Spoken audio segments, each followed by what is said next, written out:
Welcome to Dark Horse Matters with Bev.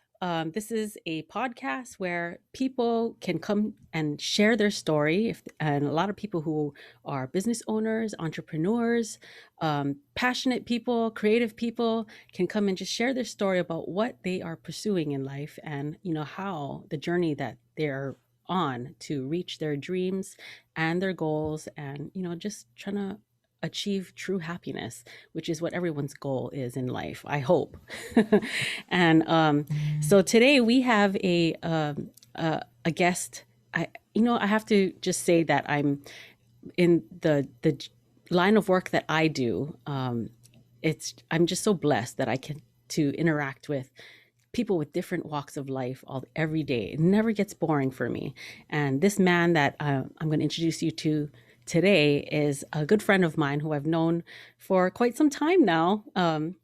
Just uh, in the, I met him in kind of like a unusual situation, but he's here today and he's gonna talk to you guys about his journey, which he inspires me a lot because he really, really just shows me what grit is, and you just can't give up, and he just doesn't stop, and he's not going to stop until he achieves his goals, and I really admire that about him. So I'm going to introduce you to Brian Riley.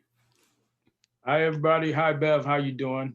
I'm great. I'm having a great weekend. It's the weekend, but I still work like, Right.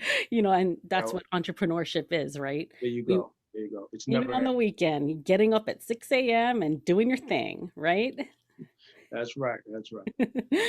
Yeah, and I'm actually very lucky today because actually my kids are they're with their dad, so I actually got to really put in some uninterrupted time today. Correct. So Correct. I Get things thank done. you so much for meeting with me today and sharing your journey with all of us today. I really appreciate you coming and spending the time with us.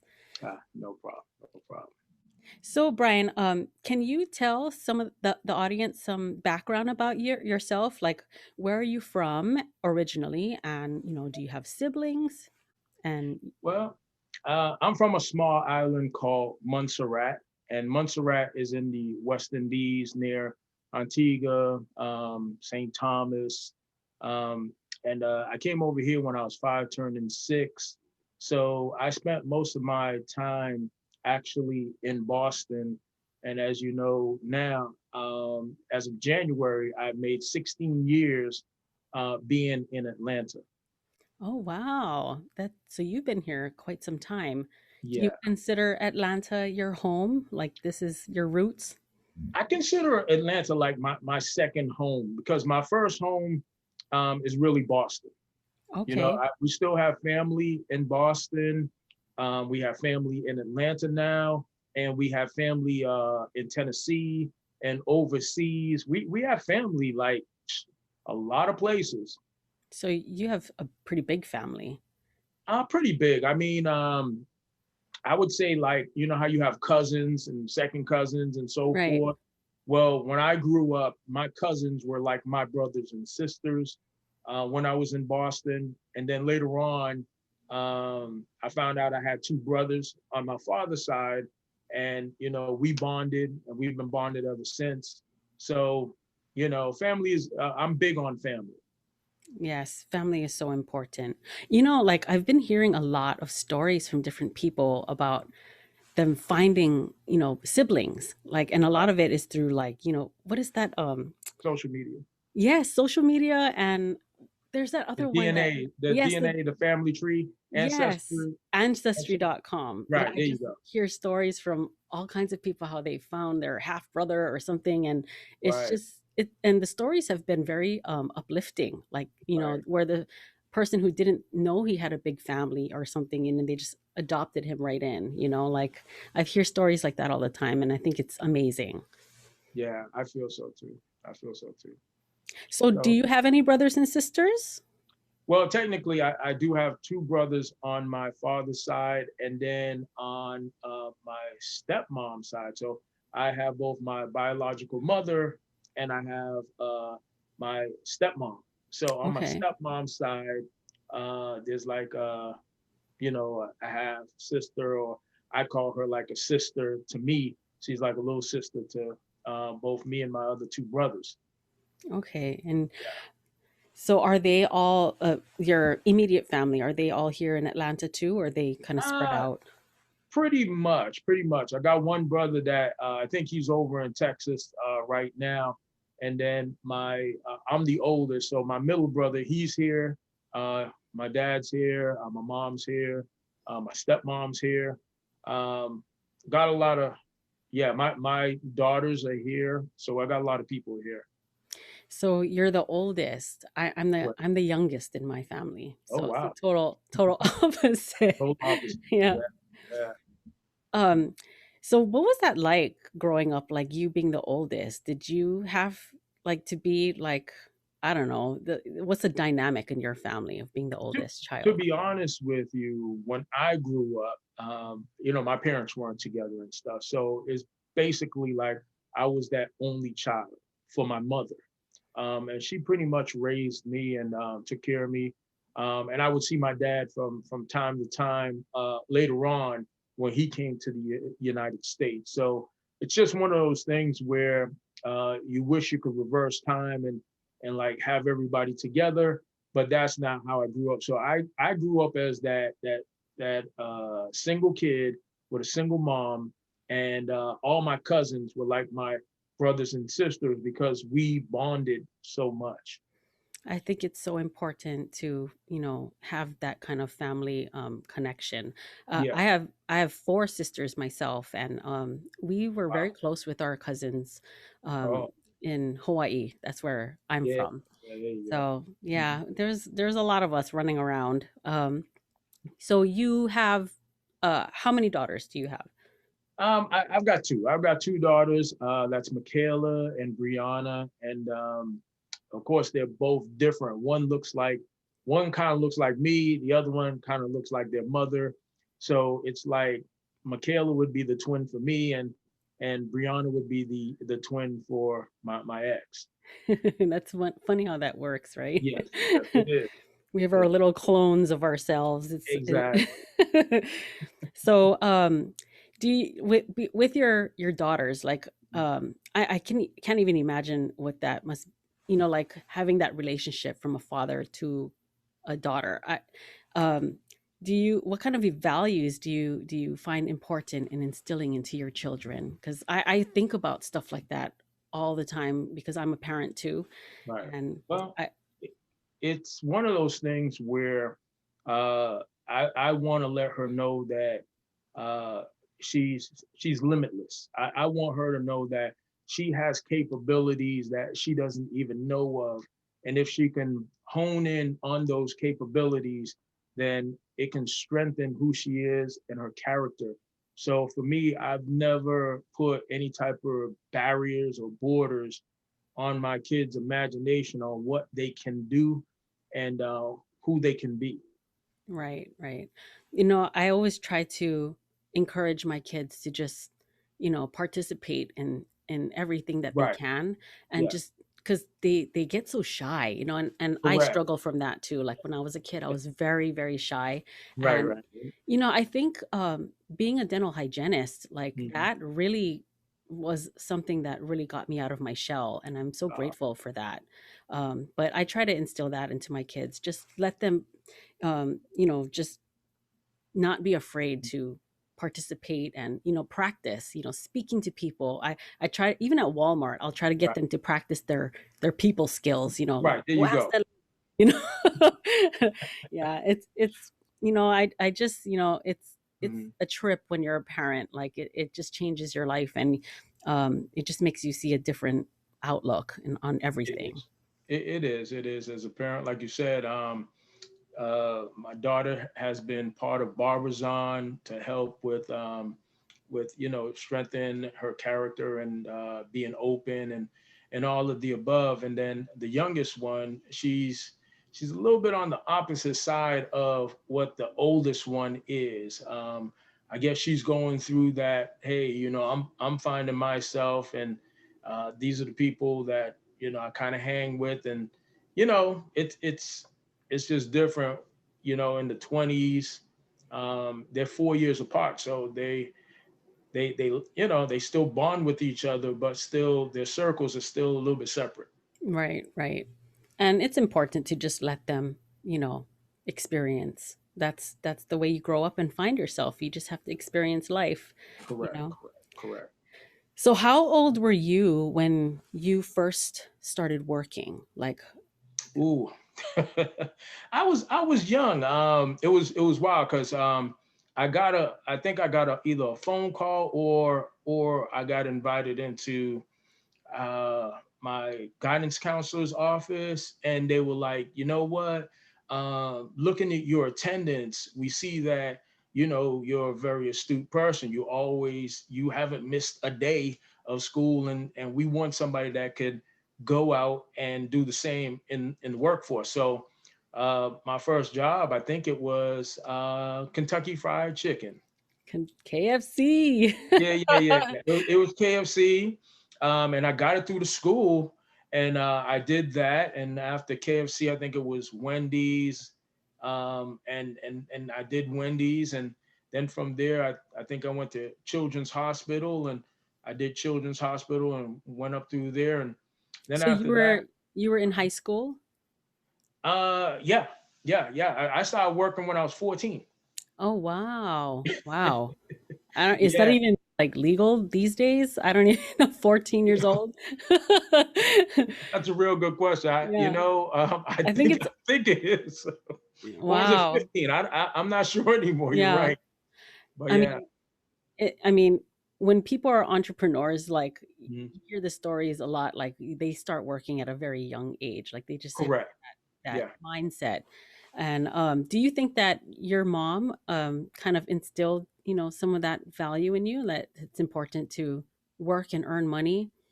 To be honest with you, I think my mother, she's like, some people think my mother comes from like the army background or something, but she doesn't. She's she's just militant in what she does. Like when you say at 2 o'clock, I'm gonna do this.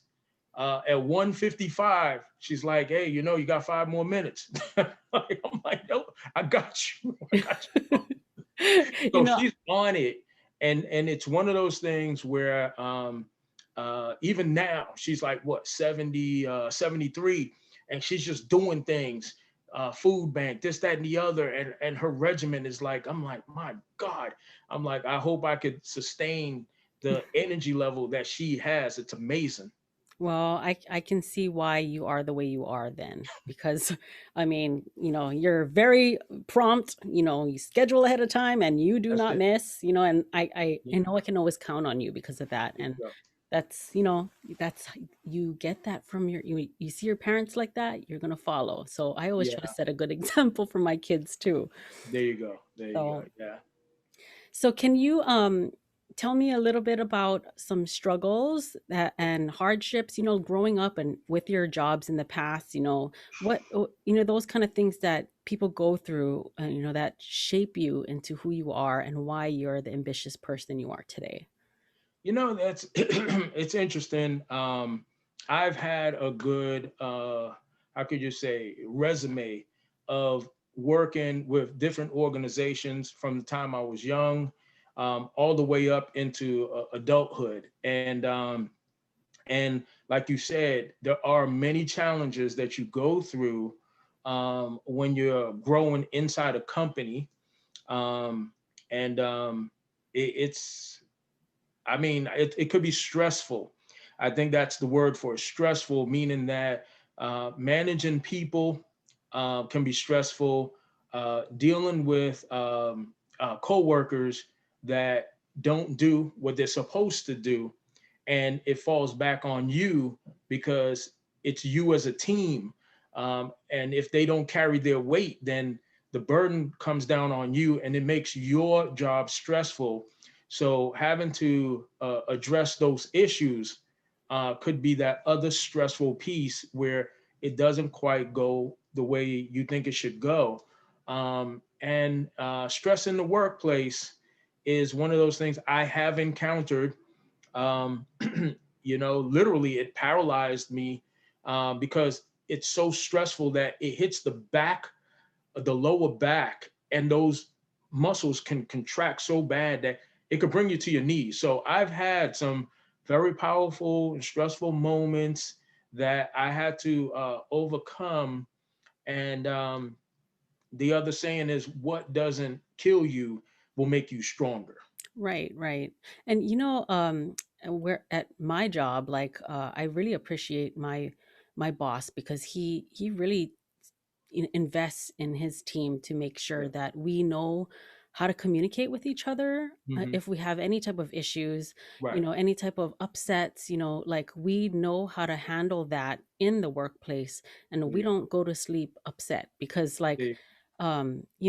when you leave things like that unresolved, it just, the whole culture of the office changes, and Cool. you can't be productive like that. When you have, those relationships that you have at work, you spend the most time with these people every single Right. day. Like you have to make sure your relationships are solid if you're going to have a very cohesive and productive team. So I'm so grateful for that. Like, and like, but everybody has gone through that. Right. I just remember all the jobs that I've had, and I've worked in multiple different offices Right. where they didn't have a culture like the one I have today. And Yeah, you yeah. know I mean, and your office is very it's very well maintained. The people are very nice there, and it's just good that y'all are able to work together like that. And that's what you want to try to get to that level where people can understand what their roles are, and that it's not too hard, and any problem that they have, it can be addressed, and it can be resolved. right, right. Yeah, but I have experienced those times, like in so many Right, right. different jobs, and Mhm. what do I sometimes it's just like, I can't be here, and that's when you That's take right. yourself out of the If it's a equation. toxic environment, then something has to change. Right, Let's put it exactly. that way. Yeah. So, can you tell me about your business that you're passionate about? What is this business that you are representing on your shirt there? Right, right. This is this right here. That's Graviton Motors. Graviton Motors. I started years ago, back like around 2008. I had actually made some drawings because I have this like creative, technical background that I kind of asked God to give me my gift back, and He did. So when I drew what I drew in 2008, I said the big boys will do this. So fast forward is 2010. I'm like, I looked at my book. I said, "Whoa, nobody's done this." So once again, I kind of just put it down, and then I think it was in around 2011, I started trying to draw a logo and stuff. And, um, fast forward, I did the website. I did a whole lot of things thinking, hey, let me get some people involved. They'll see what I'm trying to do, and they'll just, help out. And that wasn't the case. It's been a journey. I incorporated the company in 2013, so we're going on 8 years. And in that time, we did a lot of research, a lot of testing, and all of the above. And now we're at a point where we've patented what we call a mini electric power plant, and we patented that in last year November. So this year March, we should hear back from the patent office. That's number one. But number two, we took that design and we doubled down, and we created a dual mini electric power plant. And for those who don't know what I'm referring to is, um, there's generators out there, and cars have a limited range of driving because most cars were founded on the principle of just battery technology. My company is founded off of wind, solar, and battery, and we infuse that design into one car that could go further. So over the years, like I said, we've just been blessed. In like this last year, 2020, we developed the mini power plant. It's in the shape of a V6/V8 engine, but it's not an engine. It's a power plant. It produces electricity from three different power sources, which is solar, wind, and battery. Any one of those three can just jump in and say, I'm going to power this time period.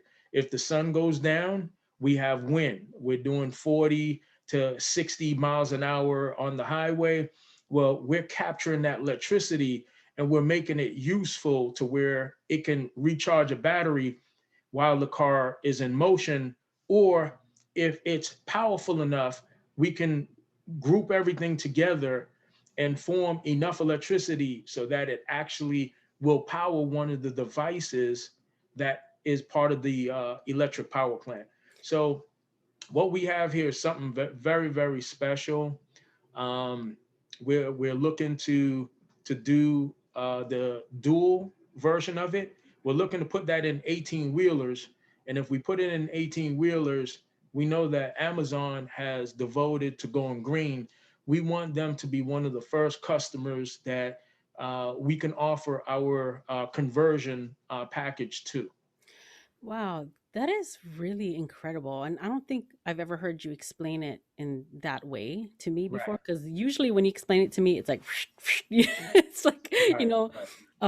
but that is very, it just seems very futuristic. You know what I mean? Like your mind is thinking way out there and just and is it something that you desire to just really really embrace becoming a sustainable planet? Like you're promoting um Green, green yes. technology. At the end of the day, because I started this journey back in 2008, um, there was a lot of technology that was out there. I was in my redesign phase, but there was a lot of technology that was out there. And when I looked at what was out there, I said, hey, I can use this and I can use that. And then I started to understand the principles of what I was using. So I graduated from what they call YouTube University. I've been to university over there too for Right, right, autism. right. So YouTube University, they show so many things and so many creative ways to use electricity and to use green energy that I was able to put together something really, really incredible that nobody else on this planet has done so far. And when people really ask me, they're like, "Well, why didn't somebody else think of this?" And I said, "Well, to be honest with you, I I can see the history of all the great inventors, from Thomas Edison, Nikola Tesla, Graham Bell, Alexander. It's one of those things where we have read their stories, but you have to put yourself in their mindset. What were they trying to achieve? What was the materials they were using back then? And what are the materials that we have right now? I'm the person that bridged that gap. So I put everything together and I say, okay, this works, that works, and this works. I redesign them so that they could work friendly with each other and produce what they're supposed to produce. So these motors could they be used for other things besides just, in cars or trucks? Like this type of Well, technology? Bev, and you know what? You always have to wrap your mind around what it is that we're bringing. It's actually a mini electric power plant. And then over here, you have the motor. So, and then we have the battery, solar, or wind. And any of these three can power the mini electric power plant. This produces 480 volts of electricity. And when this produces that, we have another device that it goes through, it raises up the current, and then it drops it down on the motor, and the motor is what moves the car. Wow. That's the breakdown. I do remember you showing me some diagram. Like Oh it was yeah, like yeah. a You it know I was get like very a technical. it was a really cool video actually. Right. Um so What kind of impact do you see your product, like if it Mhm. was out there and it was Mhm. being sold, on a global scale, like what kind of impact do you think that it could make in the world and the economy? Well, I'll tell you, because I'm a visionary. I'm a visionary, so I can literally see what 5 years, 10 years of the global market actually will look like. So for me, I see the 18 wheeler conversion that we do.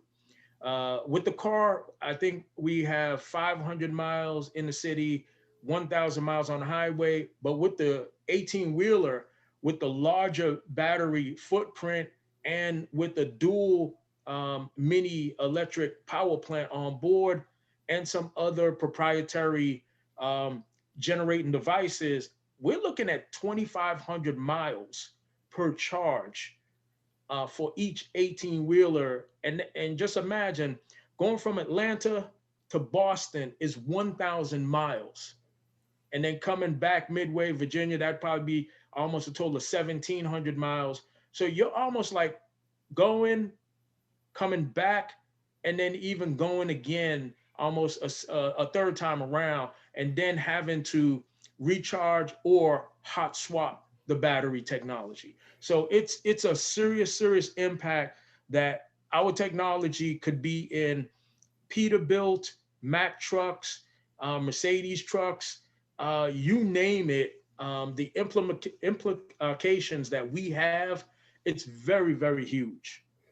Wow. Like, and just um, imagine, like, Mhm. if the world converts this way, we won't have to be using so much fuels and the Correct. pollution and all that be going down. I mean, All of gosh, it. I don't know if you've spent much time in, because Atlanta, it's very urban in Atlanta, Right. and we've spent enough time in traffic.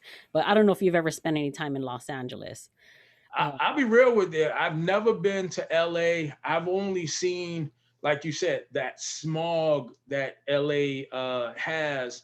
yeah, And like the then plane goes down into the brown dome. It's and then pretty nasty. during this whole pandemic, you see how like everything just got cleaner, and you're like, oh my God, you could actually see, right, Right, right, right. and it was amazing. It was amazing. Yes. Yeah. Man, I really want that for our planet, like in the Mhm. future. I just hope that people really embrace, just going green and, just, because it's important. Our planet needs to last for the future generations ahead of us. We can't ruin it for them. Well, it's an amazing transformation.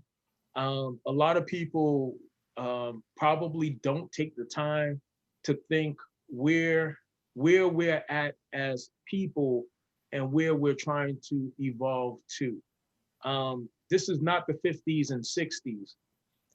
Some of the things that we're doing is actually were in comic books from the 50s and 60s that we have now. And when we look at how technology is advancing, a lot of the movies that we see are actually part of that future that we're going to be. So whether they like change or whether they don't like change, um, change is coming. Hmm. It's inevitable. Exactly. And it's a good thing. Change Yeah. is definitely a good thing. It's just the passionate people like you, and visionaries have to really just see, how the changes can better the planet and not make it Correct. worse, of course. Correct. In fact, I'll tell you a story real quick. Just last week, somebody called me up, and they called me up from the Graviton Motors client line, and they said, "Hey, guess where I'm at?" I said, "Where you at?" And he said, "City Hall." I said, "Okay, you're in City Hall, and why?" It's like, because I saw your business card on somebody in City Hall that's four steps down from the governor, Brian Kemp. And I said, so somebody at some point, somewhere, they got my business card, and I guess they're waiting to call my company to find out what Graviton Motors can do for Atlanta. Yes. Yes, you got to get your name out there, There you and go. just There you go. talk to more people because, Right. there's other people who are visionaries just like you and they just need to True. find what they're passionate about. True. True. True. So, can you tell me cuz you said like years ago like at the beginning when you first dreamed this up, like Hmm. you drew a picture. Like did this picture come from a dream? I'm like thinking the flux capacitor. No, no, no, no, no. Basically, what happened is that as as a visionary, you it's I'm a brand builder. So that means when I have a business, I literally can think for a moment, whether it's 20 minutes, 30 minutes, and I can think of a name that actually fits fits that that branding of the company.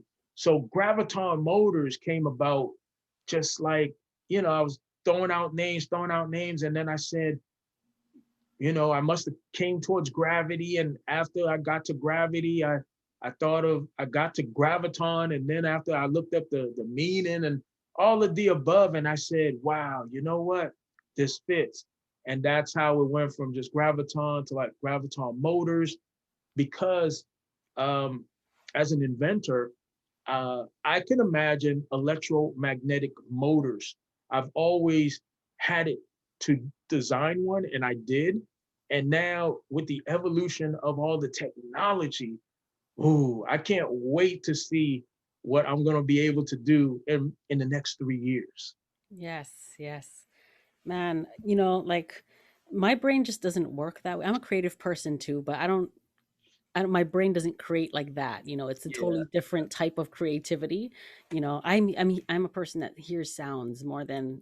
you're into music. You're Yeah. into music. And Yeah, art too, but like, there you go. yeah, I just think it's so fascinating for people like you with the way your mind works and the way, the wheels turn in there and what kind of things that you see. Cause I mean, it's a total circus in my head every single day. You know what I mean? Like Oh no, I there's so understand. many ideas that come and go and it's hard to keep track of sometimes. And sometimes you just have to draw pictures and write it down because otherwise, it comes and goes very quickly.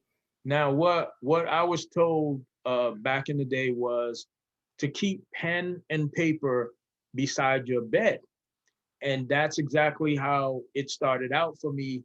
Um, when I got my creativity back, literally, I was getting flooded with everything I wanted to recreate, and I would only get about 2 hours sleep, and then I had to control it.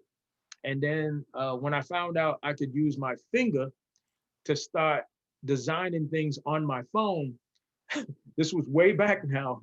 I started designing things on I think it was the five, um, not the Note 5, just Galaxy 5. On the Galaxy 5, I was designing stuff like that. And I've gone through a number of phones, and I've had to transfer everything that I had from that phone to that phone, and then from this phone to this phone. So now it's crazy. But when you look at my designs, you can literally just be scrolling, scrolling, scrolling, and scrolling, because there's so many designs that I've done when it comes to the electromagnetic field and green energy and all of that. I'm so locked in on putting that puzzle together that now that we're here, this is what I want to do. I want to build Graviton Motors to where it's that company that says, you know what, we can create jobs across the United States of America. Yeah, that's amazing. Like, just being able to provide, that for other people, Correct. and The just the opportunity. opportunity. Yeah, That's it's it's huge. it's important, especially now because of the pandemic. There's so many opportunities that got, lost and a lot Correct. of people are A lot of just jobs. yes, A lot of yes. jobs. It's been a hell of a journey. I think my company definitely would have been one of the companies that would have had to restructure and wait for our vendors to come back online. A lot of things got shut down, but now everything is opening back up to a good point, and it's gonna be one of those things where my company feeds a lot of companies, and And you have to imagine that I buy my motors and controllers from company A, and then I buy motors and controllers from company B. And then I have another company that's removing engines and transmissions for me.